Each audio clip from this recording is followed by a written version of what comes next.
warahmatullahi wabarakatuh. Halo teman-teman, perkenalkan saya Mahana Imatun Najwa dari Institut Ilmu Kesehatan Bakti Wiata Kediri. Nah, kali ini saya akan mempresentasikan mengenai dampak rehabilitasi pada seorang atlet terhadap resiko cedera ulang. Sebelum kita membahas lebih dalam mengenai hal tersebut, perlu ditekankan lagi bahwasannya cedera olahraga tidak hanya terjadi pada seorang atlet saja, akan tetapi orang awam seperti kita justru memiliki resiko lebih besar terkena cedera olahraga. Maka dari itu, kita perlu mengetahui apa saja hal-hal yang dapat menyebabkan terjadinya cedera olahraga, dan sebagai seorang fisioterapis, apa yang dapat kita lakukan ketika diri kita ataupun orang lain terkena cedera olahraga.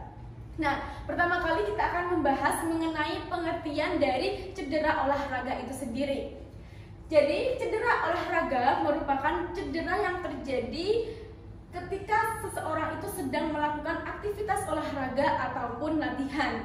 Di sini kita bisa melihat bahwasannya cedera olahraga diklasifikasikan menjadi 3 berdasarkan pada jaringan tubuh yang terkena. Yang pertama ada sprain. Sprain ini mengenai ligamen seperti pada ACL injury, PCL ataupun MCL. Yang kedua yaitu ada strain, ini mengenai pada otot ataupun tendon seperti pada pemendekan hamstring. Dan yang kedua ada stress fracture, bisa ditandai dengan adanya subluxasi ataupun dislokasi. Nah, cedera olahraga berdasarkan waktu terjadinya dibagi menjadi 2, yaitu ada cedera akut dan juga cedera kronis. Cedera kronis terjadi ketika seseorang atlet itu berada di tengah lapangan dan terjadi secara tiba-tiba. Sedangkan cedera kronis ini terjadi sudah sejak lama dikarenakan adanya penggunaan yang berlebihan. Tentunya cedera olahraga pasti dong ada pemicunya. Nah, apa saja sih yang dapat menyebabkan cedera olahraga itu terjadi? Di sini kita bisa melihat ada 2 faktor yang menyebabkan cedera olahraga. Yang pertama yaitu faktor yang berasal dari diri kita sendiri, dan yang kedua adalah faktor yang berasal dari luar.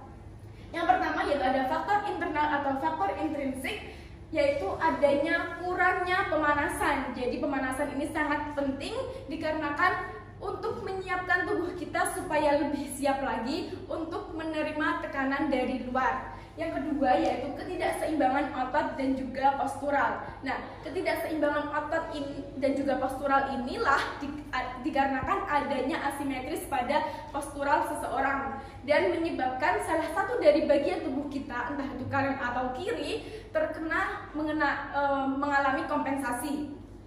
Dan yang kedua yaitu teknik latihan yang kurang tepat. Perlu sekali bagi seorang atlet untuk mendengarkan aba-aba, dan perlu sekali bahwasanya seorang atlet itu harus menumpu pada bagian yang tepat. Jadi tidak salah tumpuan. Yang keempat adanya penggunaan yang berlebihan. Jadi tadi kita sudah membahas bahwasanya cedera olahraga yang bersifat kronis itu terjadi dikarenakan adanya penggunaan yang berlebihan. Kita ambil contoh seperti pada kasus tenis elbow ataupun shin split.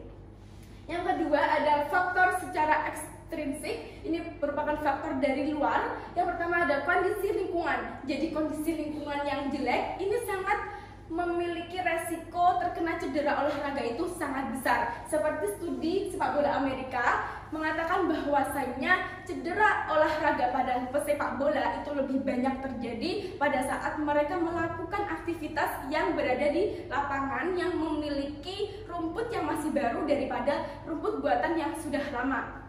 Yang kedua adanya trauma. Trauma ini bisa dikarenakan di tackle lawan ataupun di sliding oleh lawan. Jadi trauma ini adanya benturan dari orang lain. Yang ketiga yaitu menggunakan pakaian dan peralatan yang tidak tepat. Tentu ketika kita sedang melakukan olahraga harus menggunakan pakaian yang nyaman supaya seorang atlet itu bisa melakukan performance yang totalitas.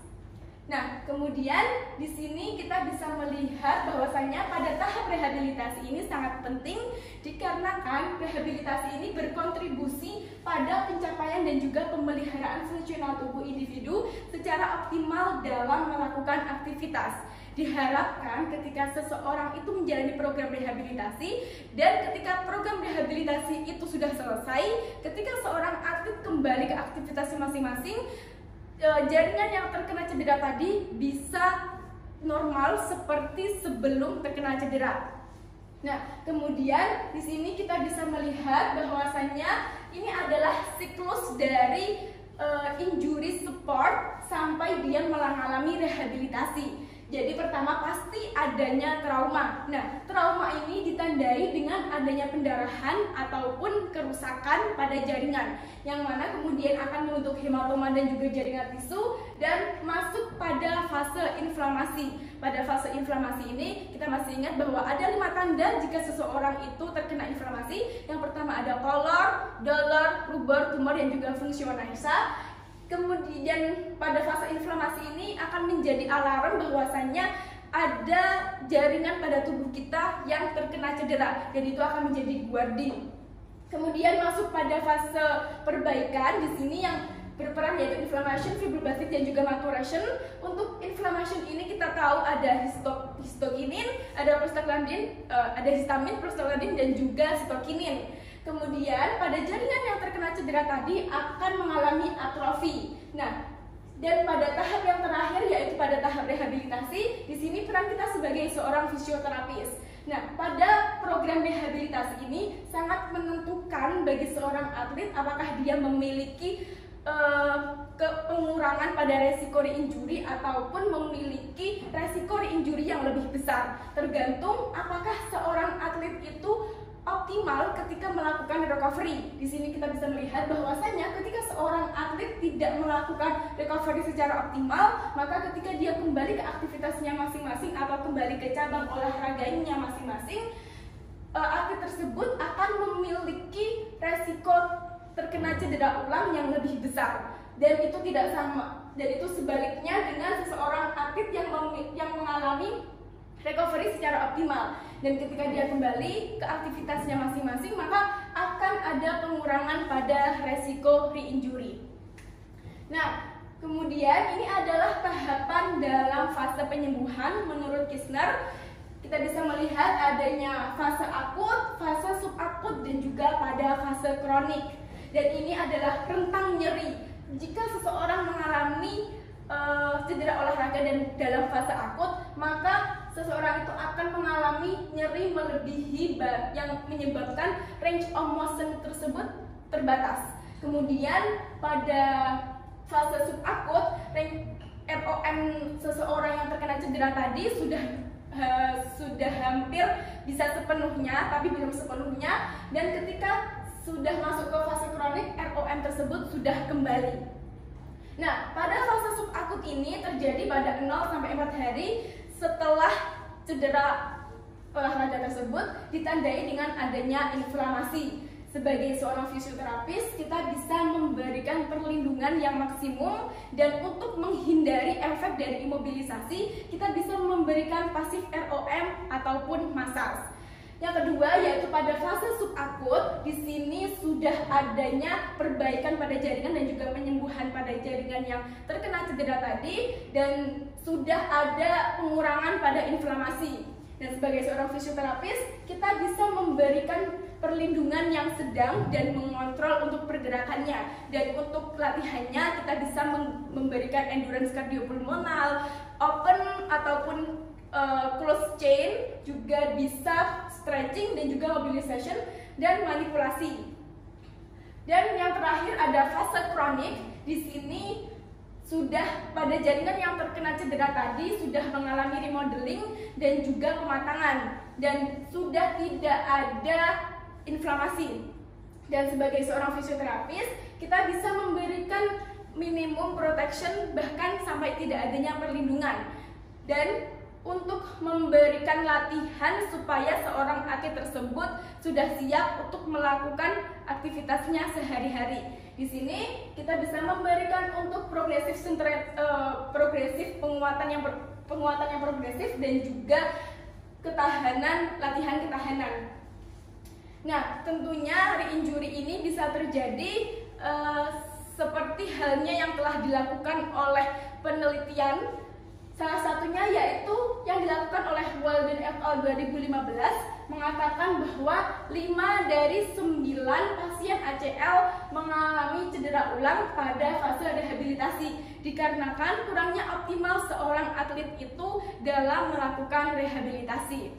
So, kita sudah masuk pada kesimpulan. Jadi kesimpulan dari presentasi tersebut bahwasannya sport injury atau cedera olahraga merupakan hal yang biasa terjadi pada seorang atlet. Karena tadi kita tahu ada 2 faktor dari diri kita sendiri yang mana kita bisa mengontrolnya, akan tetapi untuk faktor eksternal kita tidak bisa mengontrol.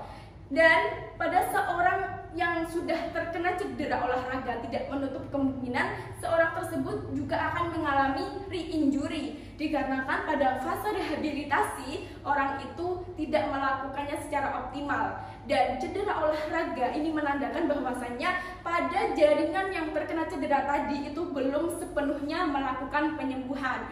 Nah, begitulah teman-teman. Jadi rehabilitasi itu sangat penting sekali dan harus diikuti dari awal sampai akhir. Jangan sampai ketika seseorang itu masih pada fase subakut, seseorang itu tiba-tiba sudah kembali beraktivitas, dan hal itu akan malah memperparah keadaan dan cedera ulang itu justru bisa saja terjadi. Nah, mungkin cukup sekian presentasi dari saya.